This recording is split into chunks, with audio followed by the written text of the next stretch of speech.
भक्तों, यह प्रसंग भविष्य पुराण से लिया गया है। वैसाखी, कार्तिकी और माघी पूर्णिमा की विधि। राजा युधिष्ठिर ने पूछा, भगवन, संवत्सर में कौन कौन तिथियां स्नान, दान आदि में अधिक पुण्यदायक हैं? उनका आप वर्णन करें। भगवान श्री कृष्ण बोले, महाराज, वैशाख, कार्तिक और माघ, इन तीनों महीनों की पूर्णिमाएं स्नान, दान आदि के लिए अति श्रेष्ठ हैं। इन तिथियों में स्नान, दान आदि अवश्य करने चाहिए।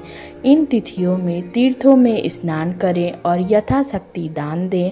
वैशाखी को उज्जैनी शिप्रा में, कार्तिकी को पुष्कर और माघी को वाराणसी गंगा में स्नान करना चाहिए।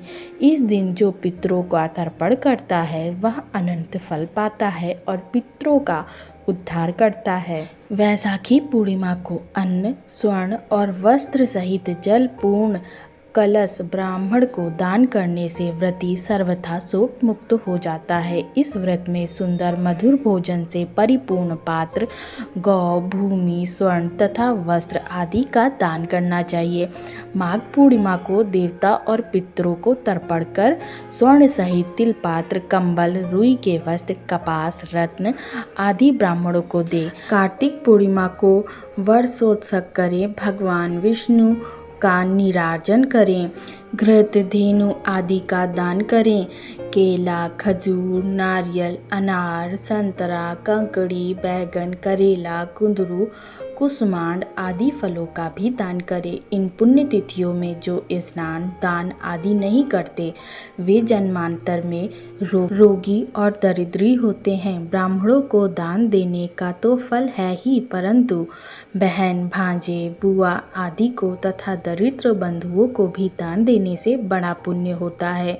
मित्रों, कुलीन व्यक्ति, विपत्ति से पड़े व्यक्ति, दरिद्री और आशा से आए अतिथि को दान देने से स्वर्ग की प्राप्ति होती है। राजन, सीता और लक्ष्मण सहित श्री रामचंद्र जब वन चले गए थे उस समय भरत जी अपने ननिहाल में थे। इधर लोगों ने माता कौशल्या को उनके विषय में साशंकित कर दिया था कि श्री राम के वन आगमन में भरत ही मुख्य हेतु हैं।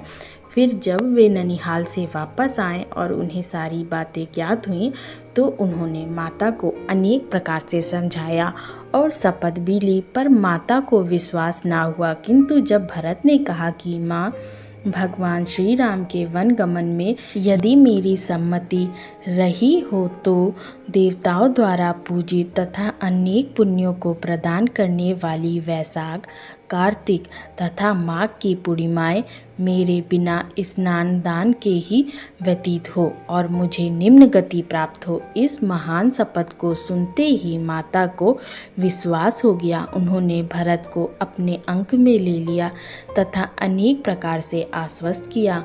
महाराज, इन तीनों तिथियों का संपूर्ण महात्म्य कौन वर्णन कर सकता है?